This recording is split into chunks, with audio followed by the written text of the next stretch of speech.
It's the Built-in Black America podcast. Today we're talking with a woman who's bringing good vibes and great smells to your home cleaning routine. Hey folks, I'm Larry McGill. Thanks for joining me on the journey. I'm talking with Ymani Efunyale today. She's the owner and CEO of Good Vibes All-Purpose Cleaner. Now, this stuff isn't just meant to clean your home. Ymani wants to change like your whole entire vibe. We'll talk about how she turned the corner to business owner after years of making her own cleaning supplies. But first, I've got to give you the rundown. When Ymani Efunyale discovered the all-natural cleaner she was getting wasn't quite as natural as she thought, she started learning how to make the stuff on her own. Now she makes a plant-based cleaner that you can use just about anywhere, and the ingredients are simple. Plant-based soap, cleaning salts, vinegar, and fragrance. But she's made it simple for people to harness the power of plant-based cleaners without having to mix all that stuff together themselves. Listen to the shocker that got her started. Ymani Efunyale, thank you for joining me on the Built-in Black America podcast. Thank you for having me. I'm happy to be here. So the story behind Good Vibes is one that I think just about any parent can identify with. Tell me how you got it started. This company, I didn't start with the business initially. My son was 2 years old. He's almost 17 now. He inhaled what I thought was a natural all-purpose cleaner spray. He kind of put the trigger in his mouth and sprayed it. It happened so fast. I turned around and he began to have an asthma attack. Like for the first time, he wasn't diagnosed with asthma prior to that. And, I was like, I need to do something different in my house. And so I just kind of went on this crusade to learn more about how to make my own cleaning products. And I had been doing that for a good 10 years before I even got the idea to start the business. Prior to starting the business, I actually had a blog called Homemade Good where I would teach other people or share recipes with people and teach them how to make their own cleaning products and home remedies and self-care products and stuff like that. And one of the responses I would get all the time from people was that, could you just make it for me and I'll pay you because I don't have time to do this. So I was just like, okay. At that time, I was not adding any scent to my cleaning products. I would just make them. And at one point, a friend of mine saw me putting together my floor cleaner, and he said, I always wanted a floor cleaner that smelled like sandalwood. And he asked me if I could make it. And I was like, yeah, I thought about what would be needed to make something like that. And I did it. And the first formula was the winning formula. So how many people did you have asking you to make this stuff in the beginning? I would say about 3 out of every 5 people who would read the blog or I'd have a conversation with about making your own whatever would say that. Oh, wow. So that's a pretty good turnaround. Yeah, people don't have time to do stuff like that. Although they appreciate these type of products, they don't necessarily have the time to make them. And I get it because now I don't have the time to, having a business. I don't have the time to do things the way I used to do them either. So I get it. So what did it look like in your house when you were putting these first products together? Like whether it was in your living room or your kitchen, set the scene for us and tell me what we would see if we walked in your home at that time. Well, I didn't necessarily make it for them initially. They just kind of planted the seed that this might be something that the marketplace would want. Ah, okay, gotcha. But it didn't look anything like it looks now. It looked normal. Back then, we were producing on a very small scale. We might have made one batch at a time. One batch makes about 30 bottles. And that would last a while because nobody really knew about the product. So when I launched the product in 2017, I launched at a conference in Washington, D.C. called the Sankofa Conference. And, they had vendors and stuff. And we sold out.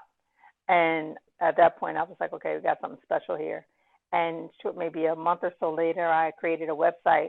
And there wasn't a lot of traffic to it or anything like that. But if people wanted the product, they knew where to get it. It wasn't until last year in 2020 that I started running Facebook marketing ads that I started getting noticed. And it kind of just really took off last year. You said that you would make like 30 bottles at a time.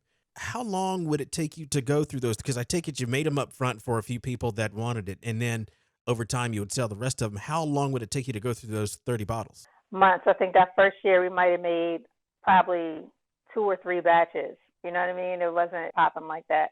And then at the time I would vend, so I would make enough to carry me through a vending event. And I, often would sell out at these vending events if they were large enough. So that's kind of what we were doing and, make product, and when product got low, we'd make some more. But it took a long time. Even when I first started marketing, we would order maybe 2, 3 cases of bottles. And once people began to learn more about Good Vibes, we had to order more and more. And then last year with the pandemic, there was a shortage on bottles because it just took longer for them to make. They still are going through supply issues where it just takes longer to make because they don't have the people. So I had to order like 20,000 bottles and put them in storage so that I can have them, because it takes maybe 4 months to even get bottles nowadays. Oh, wow. So how fast are you selling the stuff now that everybody has been put onto this and you've gotten a whole lot more popular? We sell about, I would say, 1,000 to 1,500 units or sales per month. I wouldn't say units. Units are much more because people usually buy more than one. So there's about an average of 1,000 sales per month. Before you started Good Vibes, did you have any knowledge of how to run a business? Yeah, that's a good question. So prior to this, my trade is I've been a cosmetology teacher at a juvenile justice in New Jersey for the past 20 years. And I do have a degree in business and marketing, but I just wasn't really using it. And I have relied on a lot of the things that I learned in business school, but a lot of this has been learned as I go. Trial and error, consulting with other people, learning how to do things better. And that is, I think, the large majority. As far as expertise, most entrepreneurs are going to learn by doing it, by making mistakes and learning what to do, because every business is different. So, yeah, I did have some background in business, but when I went to school, my intention was to work in business. But I had my first child shortly after graduation, so I couldn't do the business hours, the long business hours, so I chose to teach. Understandable. Yeah. So you were telling me that one of the first products that you put a scent in was the sandalwood, and it looks like that's still part of the collection. How did you come up with the other scents that go into your cleaners? The first scents, we had 4 scents at first. It was frankincense and myrrh, Nag Champa, sandalwood, and Egyptian musk. The Egyptian musk has since been discontinued because it just wasn't a popular scent. So we replaced it with unscented. And then just this past August, September, we added 3 more scents, which are sage mint. It smells like sage. It's a combination of sage, basil, and mint. And ocean views, which is a scent that I curate personally. And the other one is So Fresh, which is like a really fruity scent. But the challenge was for me to make a cleaning product that smelled like incense. And so when I thought of the most popular incense that, people like, frankincense came to mind. So I just did frankincense and myrrh because it smells sweeter. Nag Champa is a popular incense, and sandalwood. And I don't know why I thought of Egyptian musk, but Egyptian musk was a very light scent, and it wouldn't sell very much at all. When I discontinued, I just ran a sale on it just to get rid of it, and it took months. So, I wanted to add more fragrances to the line, and I wanted something specifically. I wanted something that reminded one of the ocean or of a rain type of scent. And I also wanted some of my favorite incense are aloe, lavender, and lemongrass. And I actually combined those scents, those fragrances, to make ocean views. When I combined them, I realized, well, this kind of does smell like the ocean. So that was my ocean view. And it's important to note, because I'm outside the Philly suburbs. I know you're in the Philly area. So Fresh is spelled Phresh. Yes, it is. And Philly people love that. Yes, that's how it's spelled. I am a hip-hop aficionado. Ocean Views is actually named after the song by Nipsey Hussle. And, so these are like my odes to hip-hop. So Fresh, from So Fresh and So Clean. I had to make one. I love that. I had to do a nod to Outkast for that. So, when I began to think about the brand and how I was going to present this brand to the public and to the world, what the voice of the brand was going to be, I decided that I would present it as my voice so that I could just be myself and have fun. And it's been working so far. So that's where the hip hop element comes in at. I love that. So what's your hottest seller right now that you can think of off the top of your head? I know you got your favorites, but what are people clamoring for? The best sellers are definitely frankincense and myrrh and Nag Champa. They fight for number 1 every month. Oh, wow. Yeah, they go back and forth every month. So, yes, for sure. That's awesome. Just curious, because you've got unscented out there, but is that like the far last out of the group, or Does that one represent pretty good? Yeah, that's a runt. It doesn't sell very well. If there's an option for people, the thing is that I stand behind unscented because people are in this for the scents, but I want people to know that this is just not just a gimmick. This actually cleans very well. And if you don't believe me, try unscented. Mm-hmm. You know what I mean? It's actually a really good cleansing product. So Yeah. unscented is for people who are very sensitive to fragrance, or maybe they're not feeling the other scents like that. We don't even make it. I still make small batches of unscented. I might make a batch or two every 6 months. Okay, so on to a little bit of a serious question. We've seen a big year of change in race relations here in the United States. Part of that change has been a push to buy black. Now, the more that I talk to black business owners, the more I also hear that a lot of times the black community does not support their business. So, can you tell me if you're seeing the same thing? And talk to me a little bit about the importance of the black community supporting black-owned businesses. I get a lot of support from black people. I think the majority of my customers are black women overwhelmingly. And especially in the beginning, black women were holding me down. So I never really had a complaint about that. I knew that this product would be something that black people would like. You know what I mean? Because we burn incense after we clean, right? And so I knew that this would be something that black people would like, especially black people who are in like cultural communities and stuff. But I also knew that it would be something that non-black people would like as well.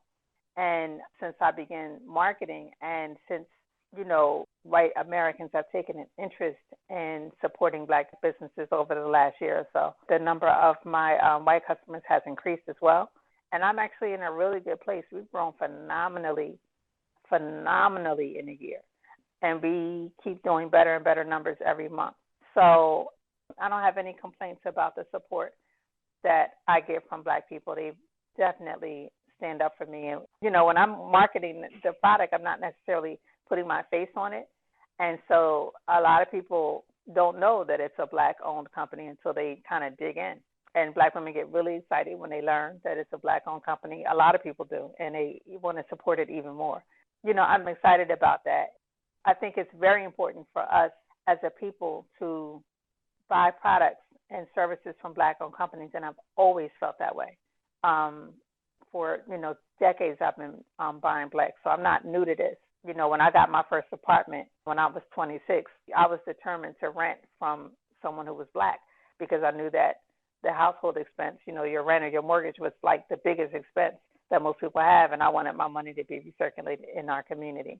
So I think it's important because it builds the infrastructure of our community. I am hiring the people in my community. I'm hiring my neighbors' kids and stuff like that when it's time to work, and keeping them off the street and out of trouble.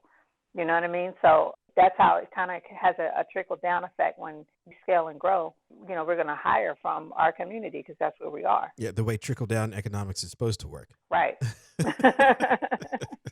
Yes. So let me ask you this, because you said you've been buying black for a long time. For people that are just now making the commitment and who might have trouble finding things that they either want or need to buy, do you have some tips for them on how they can support black businesses better? Over the past year, a lot of websites and social media pages and even apps have popped up that are dedicated to helping people to buy from black businesses. And so one of the apps I have downloaded is called the Field app. It's an app on Android and on iPhone. And they have like a database by category of different black businesses. There's a website called The Official Black Wall Street. I'm actually not on that website, but it's a great resource. There's another one called Buy From a Black Woman. There's another website called The Modern Green Book. We Buy Black is another popular website. They're actually more like a black-owned Etsy, where you can go and actually buy products on their website that are owned by various black businesses. They're moving to become like a fulfillment center, so they want to be like a black Amazon. And what they do is you can go and buy, like, they call it the big black bag, and they have different levels. They have like maybe a $200 bag, a $100 bag, a $50 bag, and they'll fill it with black-owned products and ship it to you. So if you're looking to get an introduction to products from black-owned businesses, you can start there. But there are so many resources out now, and the internet has pretty much leveled the playing field because now we can buy from Black-owned businesses that we maybe never have heard of out in California. I get my toilet paper from Real, which is a Black-owned toilet paper company. They use bamboo to make their toilet paper. Black-owned toothpaste. I buy Black soap and shea butter. I remember hearing about people doing like a 365 buy Black challenge where for the entire year they would only buy Black unless it was out of necessity. And now you can actually do that challenge intentionally, and you can even buy from Black grocers online. Flo's Grocery is actually a Black-owned online grocery store. It may be owned by a Latina woman, but she only sells products from people of color. So Good Vibes is on her outlet as well. The choices are unlimited. There's a Black-owned cooperative outside of D.C. called Appeal. There's the Necessity Store, which is an online marketplace for Black-owned products. There are so many. So it's definitely out there. And now that it has become popular to support Black businesses, you can just basically type in a hashtag. Right, so yeah. That's a great thing. For people that are kind of picking up the trend, I mean, you get some folks that are buying because it's the trendy thing, and it's kind of wishy-washy as to whether they'll continue to support. Can you talk to me about the importance of actually supporting Black businesses long term and not just buying just because it's the thing to do right now? Yeah, I mean, when you're really committed, right, you want to switch out the brands that you normally buy with Black-owned brands. One of the key ways to do this, because I think a lot of times we get, and I have the same challenge, right? We go to the store, and because it's convenient, we're going to pick up this toilet paper, we're going to pick up this toothpaste, and the next time we're going to make sure we buy Black, right? But when you have to order these things online, you might forget to do it. You might wait until you actually run out of the product, and now you got to wait for shipping, and so it becomes a little inconvenient. So what I suggest that people do is subscribe to the products that they want to buy, right? I am subscribed to True Detergent, so I get my laundry detergent every 6 weeks or something like that. I subscribe to Real toilet paper, so I get a box of toilet paper in the mail once a month. That way I don't have to remember. My hair care products are created by a Black woman, and they work really well. A brand called the Natural All Club. I subscribe so that, it comes in the mail and I don't have to remember to buy more. The Honey Pot, which she makes feminine care products, I subscribe to her products. Good Vibes doesn't have a subscription plan just yet, but we plan to implement one next month so that when you run out of Good Vibes, you subscribe and you're going to get it as often as you deem it necessary. Your order will be automatically put in. So I find that is a good way to continue to support Black businesses, especially when I'm trying to replace the necessity purchases that I use with Black-owned products. I do want to turn this back to your business, but you had like a wealth of information on buying Black right there, and I wanted to make sure that we got that in. No problem. What else do you have in the pipeline? Do you have any more scents coming, or do you have any more products? I know you've got some other like cleaning supplies that can go with the cleaners, but what else do you have coming in the pipeline for us? One of the things that I've learned in business is to go slow and not to expand too fast. I definitely want to create, I'm going to add more scents. I'm going to add a whole line of essential oils. Right now we use fragrance oils, which are not as pure. I want to use essential oils, and I'm going to drop a whole line of products scented with essential oils, probably sometime around the summertime. But beyond that, I want to offer a dish soap. I want to offer a laundry soap. I want to offer a wide array of products, but that's going to require different size bottles, right? And there goes that supply thing again. Right. So I don't want to grow too fast, too soon, and not be able to maintain and keep up with it. So all of that is coming, but I have to be able to do it at a pace that works for the business. Right. See, that's why I asked those questions, because some of y'all be hiding stuff in the background and you don't quite release it quite yet. But I'm gonna get it out of you. It's coming. It's definitely coming. Now, you said it was essential oils. Is it going to have some of the similar scents that you have now, or you got some new scents coming out? Some will be similar. The majority of them will be new. I will probably do frankincense.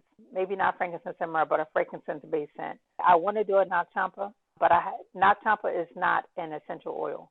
Nak Champa is a fragrance oil created in India historically.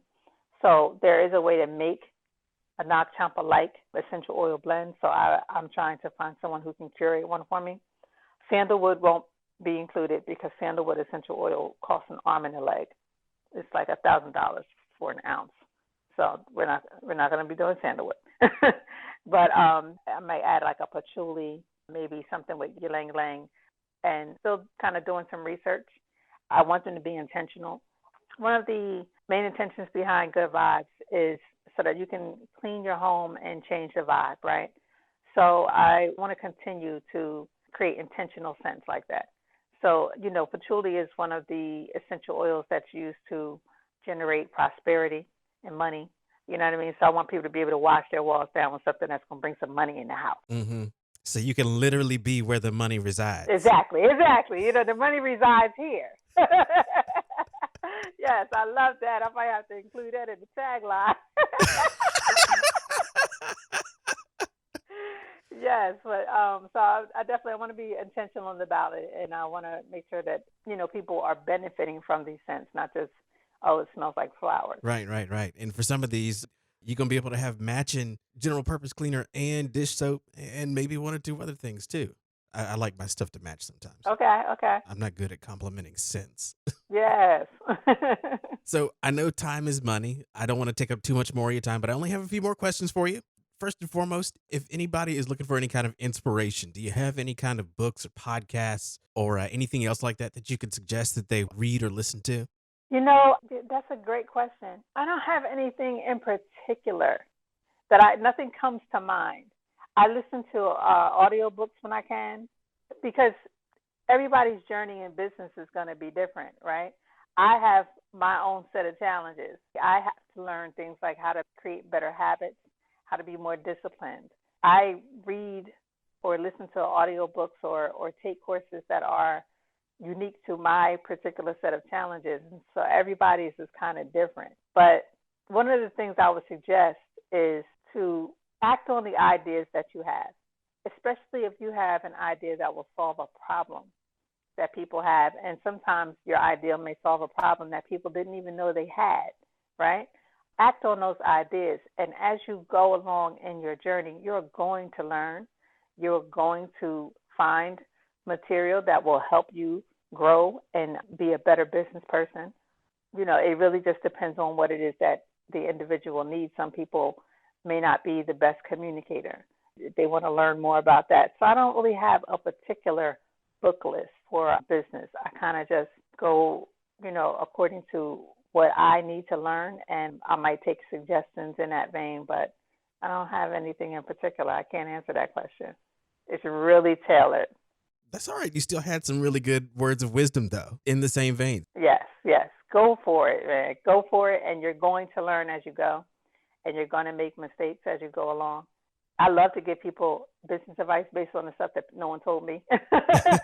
Like that I wish somebody would have told me. But even with the best advice, you're still going to run into your own unique set of mistakes or missteps that you're going to have to go back and correct. And that's the fun part. I enjoy those challenges. I enjoy getting better. If I'm going to tell you to listen to anybody, I'm going to tell you to listen to your customer. Okay. See, all that right there is the book that you need to write. Okay. Your problem that you didn't know you had is you didn't have any books to suggest to anybody, so you can be able to suggest your own. That's true. That might be coming down the pipeline. You might be right about that. You got something there. So before I let you go, final question I always ask everybody: what is the best way that people can support your business that benefits you? And I ask it that way because people, use different platforms to sell things. They use different outlets, and those different things can affect your bottom line in different ways. So what is the best way that benefits you that people can support Good Vibes? Yeah, I appreciate that question. Our website is the only platform that we are selling on. Other wholesalers are authorized to sell on their platforms, but our website is www.goodvibesclean.com. That is where you can find all things Good Vibes. You can sign up for our subscriber list and be the first one to know when those essential oils drop, because I'm telling you right now, they're going to sell out. Whenever we drop new products, they sell out like in that day. So, be the first to know by subscribing and get you some good vibes. Awesome. And you can be the first to find out where you can make your house where the money resides. That's right.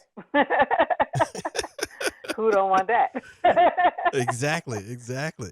Yes. Oh, Ymani, I've had a great time talking to you. Thank you so much for coming on the Built in Black America podcast. Thank you for having me. I had a great time. Thank you.